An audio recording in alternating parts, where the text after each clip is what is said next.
En esta presentación vamos a ver cómo se realiza la gestión de la IP, que es la abreviatura de Intellectual Property o propiedad intelectual. La propiedad intelectual se denomina dentro de los sistemas digitales al análogo de las librerías de software.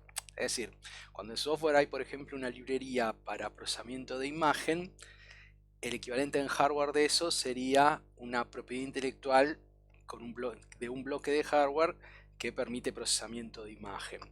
Entonces, cuando hablamos de IP o de propiedad intelectual en el hardware, estamos hablando de bibliotecas de componentes que se utilizan para integrar en sistemas digitales. En particular, las herramientas de Xilinx disponen de dos herramientas para eso. Una que es la herramienta IP Integrator, que lo que hace es gestionar bloques digitales ya predefinidos o propiedad intelectual ya predefinida. Después hay otra herramienta que es IP Packager, que lo que nos permite hacer es crear nuestras propias bibliotecas de componentes para utilizar en distintos proyectos.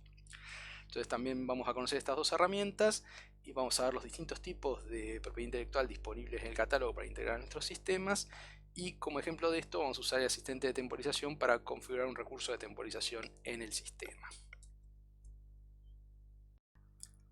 Ahora veremos una descripción de la herramienta IP Integrator. La idea es que uno a veces diseña sistemas con IP externa. Esta IP tiene determinadas características.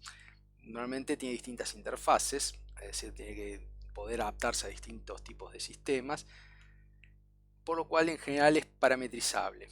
Es decir, la IP tiene que poder tener un parámetro de cantidad de puertos de entrada, cantidad de puertos de salida, señales de control, etc. Entonces, para ello está esta herramienta IP Integrator, que nos permite agregar IP externa en un sistema normalmente basado en un procesador y un bus de comunicaciones, un bus de datos, o en sistemas basados en máquinas de estado. Esta herramienta tiene un entorno gráfico y también puede ser manejada a través de scripts con comandos TCL. La idea es que uno puede integrar interfaces o IPs complejas, como puede ser un controlador de memoria, y puede personalizarla y adaptarla a los requerimientos del sistema que uno está desarrollando.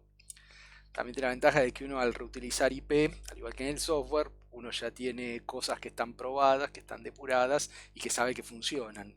Entonces, bueno, en este caso lo mismo, uno tiene hardware que ya sabe que está validado y que funciona. Al usar esta herramienta también se genera código fuente HDL en forma automática, lo que llaman los wrappers, es decir, como los encapsulados de llamadas al bloque, donde se define la interfase de entrada y salida de este bloque. Y lo que permite trabajar es con buses o periféricos de interconexión o integrarse a periféricos personalizados, es decir, el bloque IP presenta una interfase de un periférico al bus del procesador y dentro de la IP puede haber un procesamiento particular. El entorno para usarla es gráfico, es decir, es un entorno gráfico, no de texto. Y tiene distintas áreas, tiene un lugar donde ver la arquitectura de cómo está haciendo el sistema y dónde se está integrando el IP dentro del sistema. Hay bloques como cuando se pasa por el proceso de elaboración al implementar un sistema, es decir, uno tiene una arquitectura, una descripción en bloques del sistema que está desarrollando. Está la consola TCL para emitir comandos y está el catálogo disponible para ver toda la IP que uno puede integrar. En particular, cuando uno integra la IP externa, lo que tiene es el chequeo de la conexión de los puertos de entrada y salida. Si uno usa nombres apropiados en los bloques del sistema, la integración con la IP es automática y los bloques se interconectan entre sí en forma automática. Algo que se llama propagación de parámetros, es decir, si uno tiene un sistema con, por ejemplo, un tamaño de bus de 64 bits y la propiedad intelectual tiene un tamaño estándar de 32 bits, al conectarlo a 64 se extiende a 64 bits e internamente se trabaja todo en 64 bits en forma parametrizada sin que uno tenga que hacer, digamos, algo explícito para que eso pase. También hay lo que se llama resolución de parámetros, es decir, uno tiene un sistema con un ancho de bus, por ejemplo, de 64 bits Y si la IP internamente tiene un bus de 32 bits y no hay forma de extenderlo, automáticamente se instancia un bloque intermedio para convertir de un tamaño de bus a otro.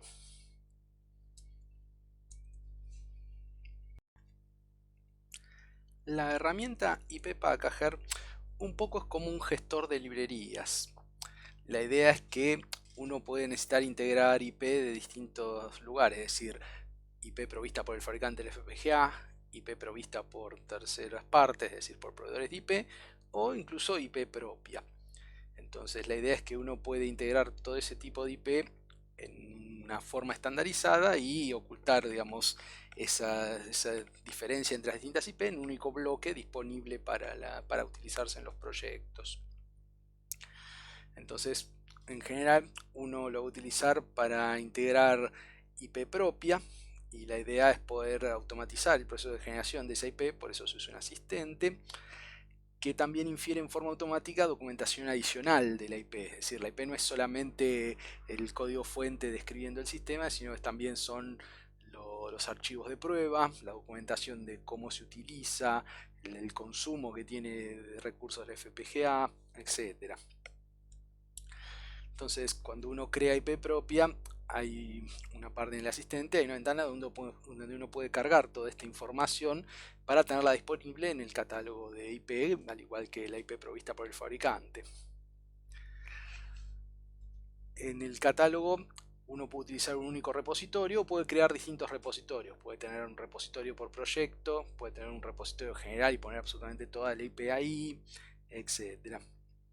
Independientemente de eso, vista desde el catálogo, toda la IP se ve siempre de la misma manera, ya sea que esté toda en un solo repositorio o en distintos repositorios. Básicamente, cuando uno integra IP, lo que tiene es el código fuente, el archivo de restricciones, es decir, si hay restricciones de temporización de la IP o restricciones de ubicación de pines. Por ejemplo, si uno lo que instancia es un controlador de memoria, hay pines específicos de la FPGA que son de alta velocidad para hacer la interfase con la memoria. Hay archivos de prueba para verificar el funcionamiento de la IP y está la documentación asociada. Todo esto está disponible en el catálogo independientemente del origen de la IP, si es propia de terceros o del fabricante. La idea cuando uno utiliza el IP Packager es que se genere en forma automática también el diagrama en bloques de la IP con los puertos de entrada y de salida y la parametrización de los mismos, es decir, hay parte de los puertos de entrada que pueden ser parametrizables y parte que no, y lo mismo con los puertos de salida. En esta parte del asistente uno configura qué parte de la interfase es parametrizable. Después lo que uno define también es compatibilidad con distintas familias de FPGA. Puede ser que no si la IP utiliza un bloque específico de un FPGA, no va a estar disponible en todos los encapsulados, entonces uno puede acotar a qué familias o encapsulados de FPGA se puede utilizar esa IP. Algún parámetro específico de la IP, por ejemplo frecuencia mínima o máxima de trabajo. Y normalmente cuando uno utiliza IP que se ve como un dispositivo en un mapa de memoria, el rango de memoria que ocupa. Cuando uno hace todo esto, se crea un archivo component en formato XML que describe la IP, se especifica la ubicación física de los archivos fuentes de la IP y toda esta información se integra al repositorio o al repositorio general si no especifica nada, o a un repositorio particular que puede ser por proyecto si uno utiliza repositorios particulares. Habiendo visto estas dos herramientas, vamos a ver un poco cómo es el catálogo de propiedad intelectual, el catálogo de IP. ¿Sí? Lo que hay dentro del catálogo IP es todo lo que uno puede integrar a un sistema y lo que nos permite es construir sistemas de características estándar fácilmente. A su vez cada bloque es parametrizable y lo único es que algunas IP, la mayoría son de uso libre, algunas IP requieren una licencia aparte. Cuando uno instancia una IP, tiene un entorno gráfico donde uno puede hacer la parametrización de la misma y seleccionar los nombres de los puertos de entrada y salida.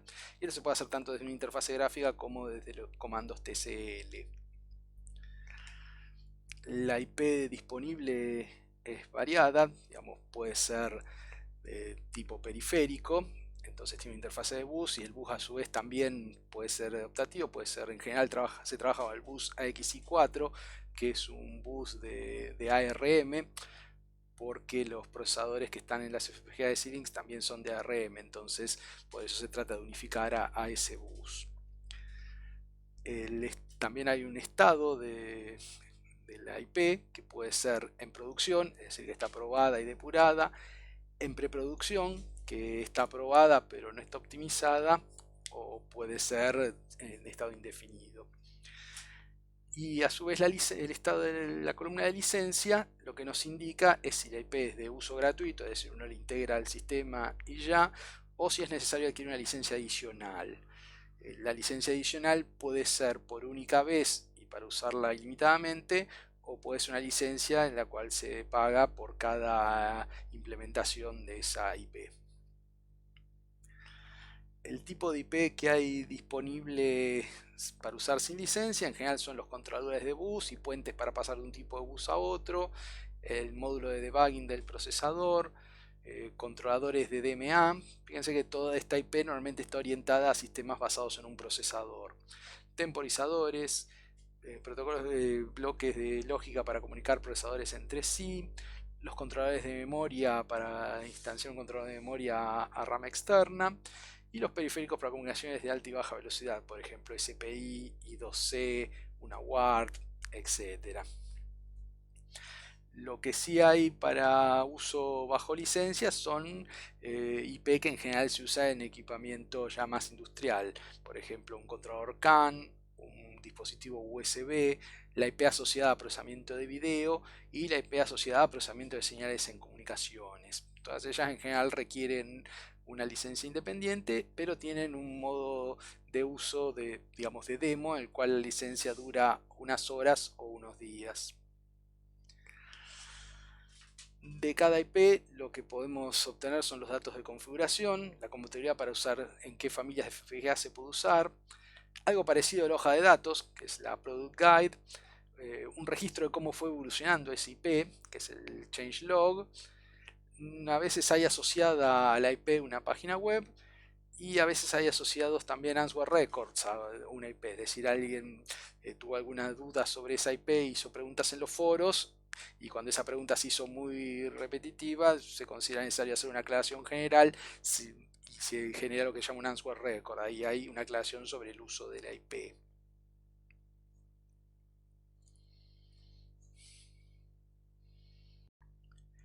Como ejemplo de todo esto, vamos a ver cómo, utilizando el asistente de temporización, instanciamos una IP de un bloque de temporización en el sistema. Los recursos de temporización básicamente son los MMCM y los PLL. Hay uno en cada dominio de clock del FPGA, y el PLL está más orientado a usarlo en la interfase de entrada y salida para lograr altas velocidades de comunicación, y el MMCM se utiliza en general, el Mixed Mode Clock Manager, esas son las siglas, se utiliza en general para generar una cierta temporización del sistema a partir de un oscilador externo. Cuando uno infiere recursos de temporización, hay que usar un buffer de reloj y hay que usar rutas de reloj específicas. Y el bloque buffer de clock en general se instancia en forma automática, pero cuando los buffers de entrada y de salida del clock deben ser instanciados a mano. A su vez, los bloques PLL o MMCM no se pueden inferir a partir del código HDL, sino que deben ser instanciados explícitamente. ¿Sí? El recurso de temporización que se instancia directamente en el código RTL y genera también un modelo de simulación, por eso cuando se instancia puede también simularse el sistema. Y tanto el bloque PLL como el MMCM tienen distintas opciones de interfase y atributos, es decir, es posible parametrizar tanto los puertos de entrada como los de salida y las propiedades específicas del bloque. Por eso se usa el asistente.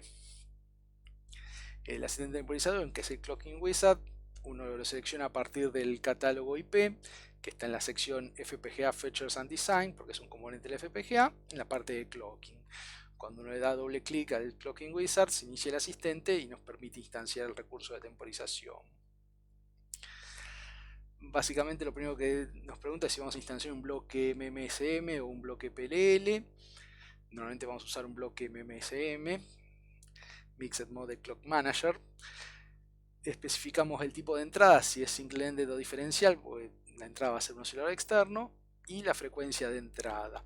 Luego de eso seleccionamos las características de la señal de salida, la frecuencia de salida que queremos, la alineación de fase respecto a la señal de entrada, y si queremos algún tipo de desplazamiento de fase relativo a la señal de entrada. Definimos la cantidad de salidas que queremos, fijamos las distintas frecuencias de la señal de salida y la fase. Podemos, por ejemplo, definir dos frecuencias de salida de la misma frecuencia pero de fases opuestas. Y también podemos seleccionar otros puertos que son los que indican que el MMSM está funcionando correctamente, una señal de reset, una señal de realimentación, etc.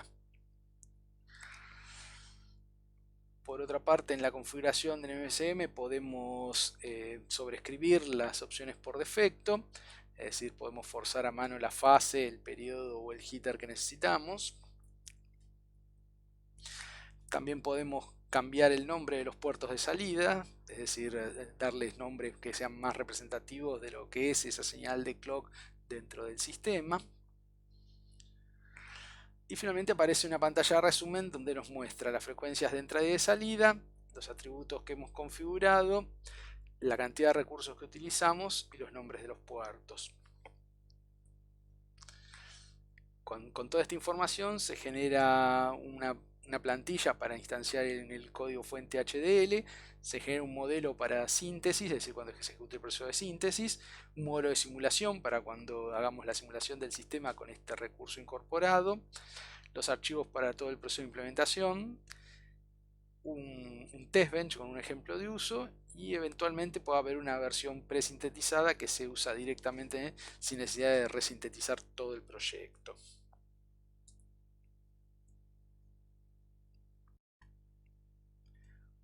Como resumen de todo lo que vimos, podemos decir que entonces uno puede agregar IP a partir de librerías ya predefinidas o crear IP propia e integrarla al catálogo.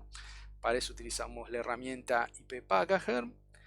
El catálogo IP tiene un listado de toda la IP que ya fue probada y depurada y puede ser integrada a proyectos, la cual se agrupa de acuerdo a su funcionalidad. Y como ejemplo de aplicación de esto, tenemos el asistente de temporización que permite la configuración e instanciado de un bloque de temporización. Todo esto está descrito en una User Guide, la UG 896, que indica cómo utilizar IP en los diseños que hagamos.